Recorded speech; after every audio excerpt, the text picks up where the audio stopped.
Okay, so I want to tell a story today, and that story is about how one of my aunts in my family do not talk to me because they think that I, at the age of 16, did something with her partner at the time.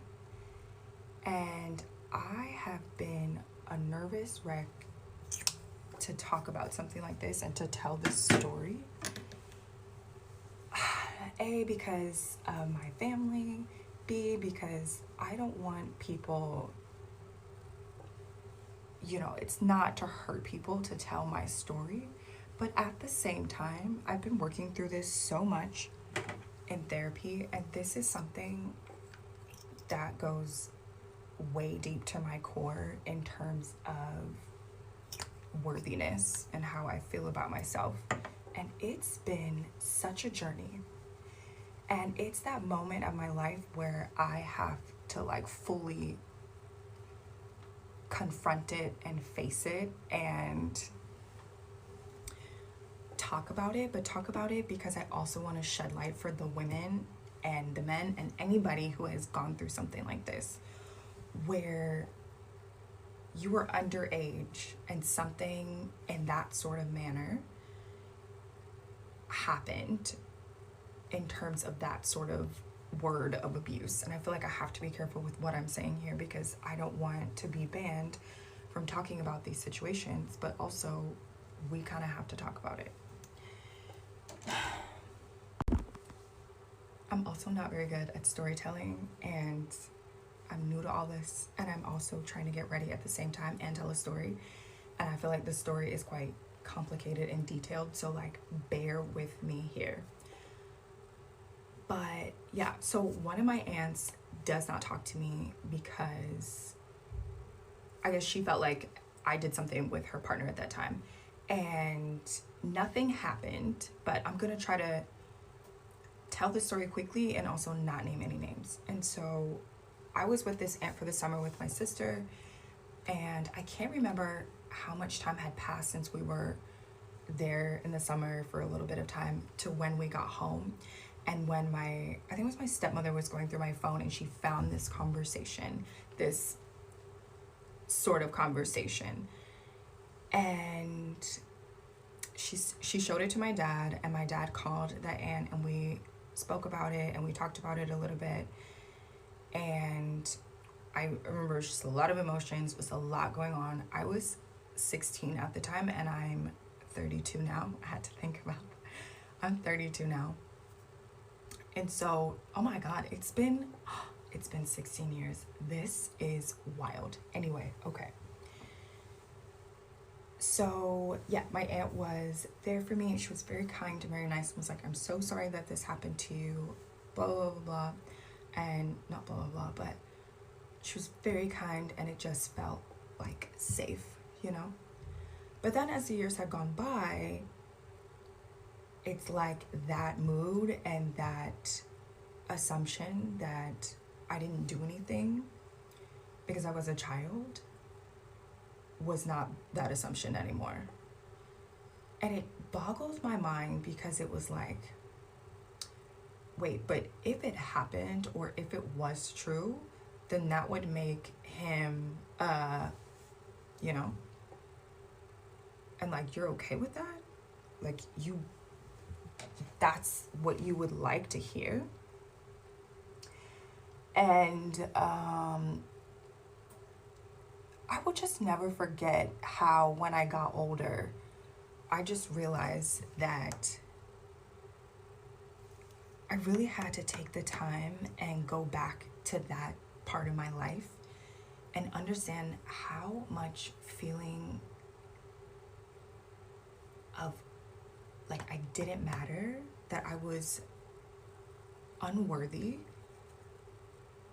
It just felt like love from my family was just cut off and gone. And you're like, but wait, that guy? And it made it even worse because it was like, wait, this guy that was doing this to you on TV, and like it's kind of in cohorts in the same spirit of what was happening, not in the same cohorts, in the same spirit, but like, you know,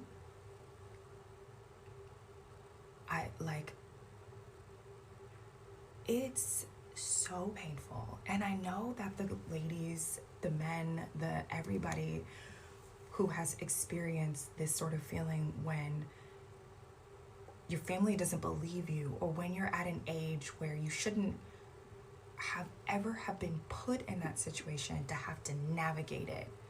And however you navigate it was however you navigated it. And this is what I learned in therapy, is like how I navigated it and how I dealt with it was how I dealt with it. But the most important thing to understand is that I never should have been put in that spot in the first place.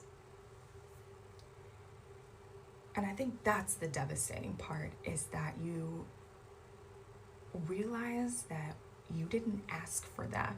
You know, I did not ask for that. No matter what, I didn't ask for that. So I'm just wondering what other people who have gone through this, how they decided to handle this sort of situation. How did you go about telling your truth? And how do you tell your truth in a way that honors you? And I think the reason why I'm addressing it now so much is because I'm getting older. And if I want to have kids, and especially if I want to have girls, like, I don't want to still be in that space and place and in that situation and just even having to deal with it, you know? And so next year I'm planning to go to the US, and I'm planning to like confront a lot of things, because my sister passed away. Like, I've just I fled the country because I was needing to save my own self and my own life. And when I say all of this, this is not a dig to my family member, because it's really sad that she also was put in that situation of having to deal and having to handle. That's not her. Like, I don't wish that upon anyone either. Do you know? There's sympathy there. But there's also so many other aspects of it when you're a child and you're like denied a voice. It's pretty much been like a lifelong battle for me. So it's been a journey, but I appreciate spaces like this where I feel like if I talk about it on social media, and I just felt like, I don't know, like, I just felt like TikTok was the space and the place to talk about it, and it felt right, and it just felt accepted in this community.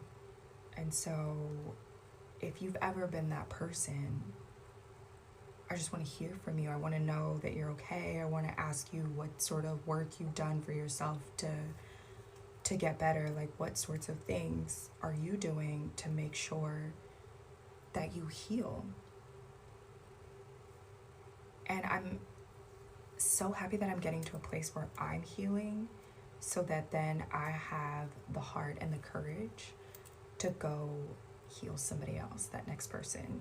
And not only that, but my aunt as well, you know? So this has not been an easy journey, and I hope that I'm not annihilated on this platform.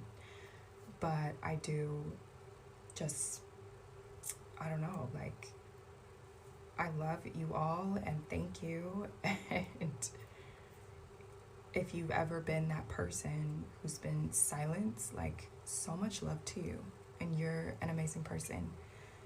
And don't let anybody, because that's easier said than done, but wait, I'm gonna go to, okay, I'm back, sorry.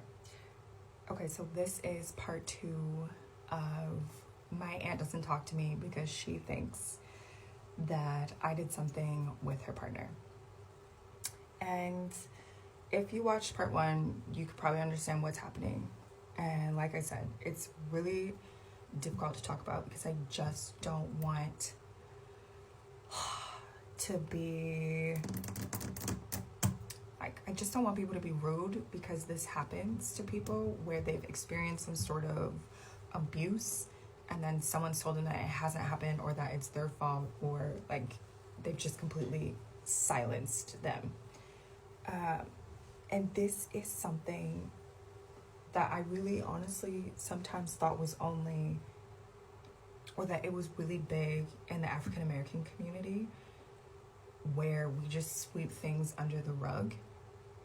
But then as I like have now lived in Europe for 10 years and I've traveled the world, it happens it happens across the world, which makes it even more important to talk about, because a lot of people are going through this, but they're not allowed to say, or they're embarrassed, or they just feel like it's not something that they can even talk about. So for me, it was difficult because I realized that my aunt was starting to feel this way that I initiated, or that it was I'm a part of the problem to blame. And I was saying before that I never should have been put in that situation as a kid at all, ever, especially when there's an adult involved. But yeah, okay, I was saying that this happens around the world. And I was asking the people who have gone through something like this to start sharing their stories and to start talking about it, because I don't feel like we talk about it enough. And I have a lot of friends who have opened up to me, who told me that the same things or that has happened to them. And I hate that we can bond about something like that, but at the same time, I'm so grateful that I can give them a space and a place that they also have a voice, because losing your voice about it is no fun. So I wanted to know how you guys were, or how you handled it, or like how you dealt with it in your life. And I think I'm getting older. I'm ready to have kids soon. Like, I can't be going through this anymore. And so I essentially left the US in 2014 and I went to Paris, and I was there for about 4, almost 5 years. And I'm so irritated at myself because I left right before I was supposed to get my my citizenship there. But anyway, and now I'm here in Barcelona, Spain, and I've been in Europe for almost like 9 years now. And this subject has just come up for me and my therapy, and I'm addressing it, and I'm talking about it, and I'm shedding light on it, and I'm shedding awareness on it. And I just want to encourage other people to share your story and to find love and to find self-love for yourself and for everyone else involved, and just know and understand that it's not your fault. And I know that you did not ask life to give you this, because that's like another weird misconception. It's like, I feel like people are like, you asked for it. Like, why would I ask for that? It doesn't make any sense. But that you don't let it get to you, and you find a way to release yourself and to feel loved and to feel appreciated and just felt beautiful. And so I am excited to tackle this journey and just like have a support system behind me and talk about it with people who I know wouldn't judge me and just who get me, and encourage everybody else to practice love and to practice self-love. And you didn't ask for it, but you have to deal with it, and you're dealing with it like you're worthy enough to just at some point let go of it and talk about it and like love yourself. I think one of the most important things that I've done since I've moved to Europe and figured out who I am as a person and let go of maybe what I internally pressured myself to what I thought I needed to be, was to find my own, was to find my own values of life. And I feel like, hold on one second. Anyway, I feel like I did that, and I made my own values for myself, and I'm gonna grow with my family but also find the love to create a boundary and a space in place for my relationship with my own family to grow. So that's it, you guys. I have to get dressed and I have to get ready. I hope you guys do not annihilate me for this, but this is for you, little lady or big lady or matured adults, beautiful flower. This one is for you, and you're just so worthy. Okay, I'm gonna go, but thanks, guys.